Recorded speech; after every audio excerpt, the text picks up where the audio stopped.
রয়েছি বারাসাতের রক্তদান ভবনে। আপনাদের আমরা বিভিন্ন সময়ে এই রক্তদান আন্দোলন নিয়ে বিশেষ বিশেষ গুরুত্বপূর্ণ কথা আপনাদের সামনে আমরা তুলে ধরি এবং সেই কথা আমরা যার মুখ থেকে শোনাই আমরা আপনাদেরকে, যার এই বিষয়ে প্রচুর জ্ঞান আছে, সেই West Bengal voluntary blood donors ফোরামের প্রতিষ্ঠাতা সম্পাদক অপূর্ব ঘোষ স্যার। তার কাছে আমরা চলে যাব আগামীতে তাদের যে রাজ্য সম্মেলন আছে সেই রাজ্য সম্মেলন সম্পর্কে ওনার বক্তব্য শুনে নেব। আপনারা শুনুন, কারণ রক্তদান সম্পর্কে জানাটা আমাদের ভীষণভাবে জরুরি। হ্যাঁ, নমস্কার। বলুন স্যার, আপনাদের আগামীতে যে রাজ্য সম্মেলন রয়েছে সেই রাজ্য সম্মেলন নিয়ে আপনাদের কি কর্মসূচি?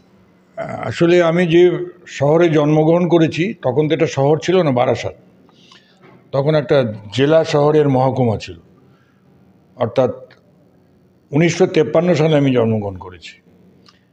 আর 1974-75 সাল থেকে আমি রক্তদান আন্দোলনের একজন কর্মী, একজন নেতা, যাই বলুন। অনেকে জন্মের এই আন্দোলনে যুক্ত হওয়ার মধ্য থেকেই আমি নেতা, তার কারণ আমি নিজে এর জন্য গৌরববোধ করি যে প্রথম আমার জীবনে যে রক্তদান, সেই রক্তদান শিবিরের উদ্যোক্তাও আমি।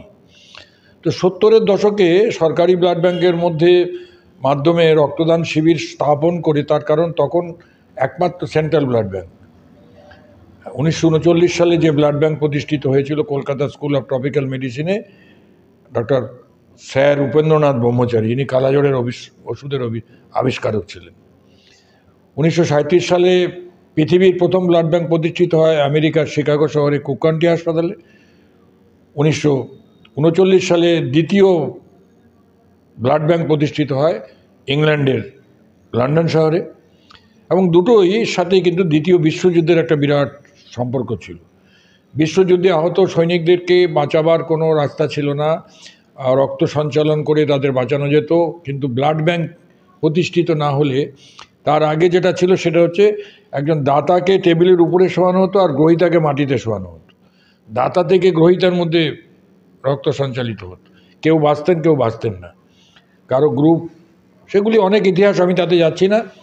কিন্তু এই বারাসাত শহরেই 70-এর দশক থেকেই রক্তদান আন্দোলনের সাথে নিজেকে যুক্ত করে ফেলি। তারপরে Goenka college of commerce and business administration, যেটা পশ্চিমবঙ্গের এখনও কমার্স কলেজের অন্যতম কলেজ, সেই কলেজে আমি এবং আমার কনিষ্ঠ ভ্রাতা, তখন তিনি অসীম ঘোষ তার নাম ছিল, কিন্তু তারপরে তিনি গোয়েঙ্কা কলেজ থেকে কলকাতা বিশ্ববিদ্যালয় মাস্টার ডিগ্রি এমকম পাশ করার পরে ব্যাংকে চাকরি পান, চাকরি ছেড়ে দিয়ে রামকৃষ্ণ মিশনে চলে যান।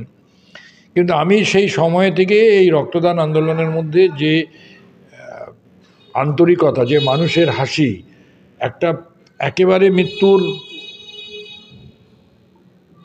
কিনারা থেকে একজন মানুষকে যখন নতুন করে জীবন ফিরিয়ে দেওয়া যায়, এর থেকে অন্য কোনো আনন্দ পৃথিবীতে অন্য কিছু আছে কিনা আমি জানি না। আমি এটা খুব ভালো করে উপলব্ধি করেছি, যে কারণে আমি একটা বিষয় নিয়েই এই জীবনে প্রায় 50টা বছর আমি, আবার এটা যে আমার পেশা তা নয়। আজকাল দেখছি রক্তদান আন্দোলনেও অনেকে পেশা করে নিচ্ছেন, তাহলে কিন্তু ওই রক্ত পণ্য নয়, হৃদয়ের দান নিয়ে আসবে ঘুরে। না, এটাকে পেশা করা যাবে না, এটাকে নেশা রাখতে হবে। পেশার জন্য আপনাকে অন্যত্র অন্য বিকল্প ব্যবস্থা করতে হবে, এবং রক্তদান শিবির করতে হবে সরকারি ব্লাড ব্যাংকের।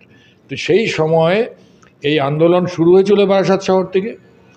তারপর 1988 সালের 1 অক্টোবর, যে 1 অক্টোবর আজকে জাতীয় রক্তদান দিবস, এই জাতীয় রক্তদান দিবস ছিল তখন সারা ভারত স্বেচ্ছায় রক্তদাতা দিবস। সেটাও কান্তা স্বরূপ কিষাণকে নিয়ে আপনারা সংবাদ করেছেন। তিনি এই আন্দোলনের ভারতবর্ষের একরকম জন্মদাত্রী। আমার সৌভাগ্য যে আমি তার অধীনে কাজ করার সুযোগ পেয়েছি প্রায় 25-30 বছর। তো সেই জায়গায় দাঁড়িয়ে আমাদের এই West Bengal volunteer blood donors forum আজ থেকে 36 বছর আগে এই বারাসাত শহরে রাজ্য সম্মেলনের মধ্য দিয়েই West Bengal volunteer blood donors ফোরামের জন্ম হয়েছিল। আমার আজও মনে আছে, সেই বারাসাত শহরে সেই গ্রাম থেকে কলা গাছের পাতা কেটে এনে আমরা যে প্রতিনিধিদের, বেশ কয়েকজন প্রতিনিধিরা এসেছিলেন ভারতবর্ষের অন্য রাজ্য থেকে, যেমন অবিভক্ত বিহার, আজকে ঝাড়খণ্ড বিহার আলাদা হয়েছে, আমাদের এসপি ত্রিবেদী সাহেব। তো সেই কলাপাতায় খাওয়ানো, সে বেগুন ভাজা, ভাত, ডাল, তরকারির মধ্য দিয়ে আজকের যে একটা বিলাসিতার জায়গায় চলে গেছে রক্তদান আন্দোলন। বিভিন্ন জায়গায় রাজ্য সম্মেলন হচ্ছে, জাতীয় সম্মেলন হচ্ছে, তার বিশাল যে অর্থ ব্যয় কোথা থেকে আসছে, কিভাবে আসছে, এগুলির কেউ আমরা তদন্ত করি না, কিন্তু আমরা করি। আমরা খুব সাধারণভাবে করি। এবং আমরা এবার এই 36তম বর্ষে ফোরামের 35তম রাজ্য সম্মেলন হবে পশ্চিমবঙ্গের একেবারে দক্ষিণবঙ্গের যে গঙ্গাসাগর, সকলে বলেন যে সব তীর্থ বারবার, গঙ্গাসাগর একবার। তা আমি এর আগে বহুবার সেখানে গিয়েছি, সেখানে রক্তদান শিবির করেছি। আপনারা জানেন যে এখনও সেই জায়গায় পার হতে গেলে ওই জেটিতে পার হতে হয়, গাড়ি নিয়ে পার হতে হয়, ব্লাড ব্যাংকের গাড়িও নিয়ে যেতে হয়। তো এইবার 22 এবং 23শে মার্চ, আপনারা জানেন 23শে মার্চ হচ্ছে ভগৎ সিং, রাজগুরু এবং সুখদেবের ফাঁসিতে ঝুলেছিলেন ওরা দেশের স্বাধীনতার জন্য। তো সেই তাদেরকে স্মরণ করে এবার আমাদের 36তম বর্ষে 35তম রাজ্য সম্মেলন হবে। সেইখানে খুব সাধারণ খাওয়া, এবং আমরা নিজেরাই রান্নাবান্না করব। এরকম রাজ্য সম্মেলন আপনি পাবেন না কোথাও। ওই হোটেলে থাকা বড় বড় গলায় সেই গামছার মতো বড় উত্তরীয় পরা, সেসব থাকবে না, কিন্তু আন্তরিকতা থাকবে। নিজেদের রান্না করবার জন্য একটা আলাদা টিম আমাদের ইতিমধ্যে আমাদের সভা করে কারা রান্না করবে, কারা পরিবেশন করবে, এগুলি ঠিক হয়ে গেছে।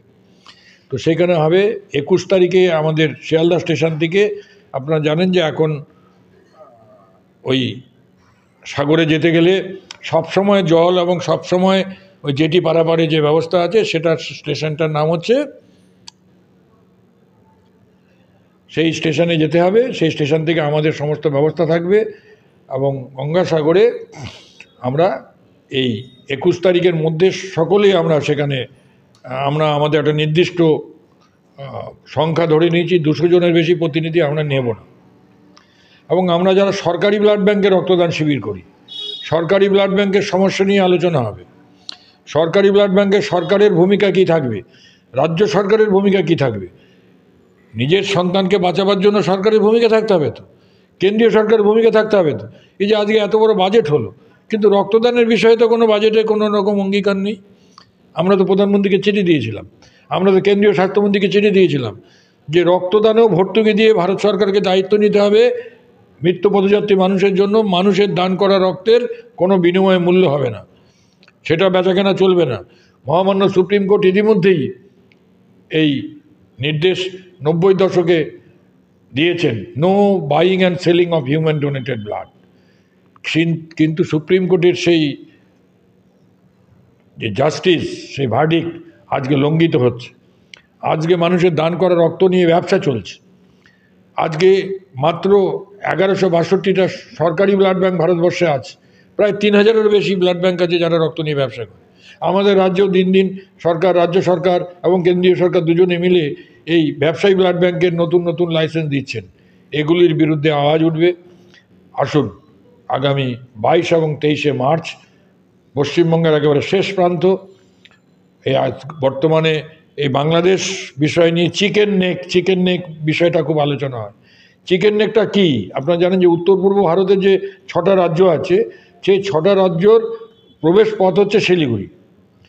তো একটা মুরগির মাথা থাকে, তারপরে শরীর দেহটা থাকে, ওই চিকেনের নেকটা হচ্ছে ওই জায়গায়, সেই জন্য ওই সন্ত্রাসবাদীরা ওখানে হামলা চালাচ্ছে। আবার এই সুন্দরবন, গঙ্গাসাগর এইসব দিয়েও কিন্তু বাংলাদেশের সাথে আমাদের জলপথে আমাদের সীমানা আছে।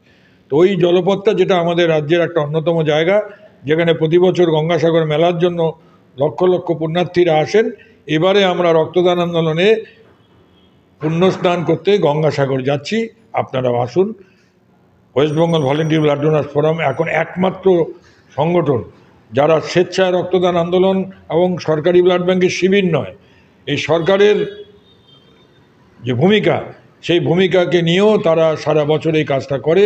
তাই আগামী 21, 22 এবং 23শে মার্চ 2025 আমাদের মিলন মেলা হোক গঙ্গাসাগর। রক্তদান আন্দোলন দীর্ঘজীবী হোক।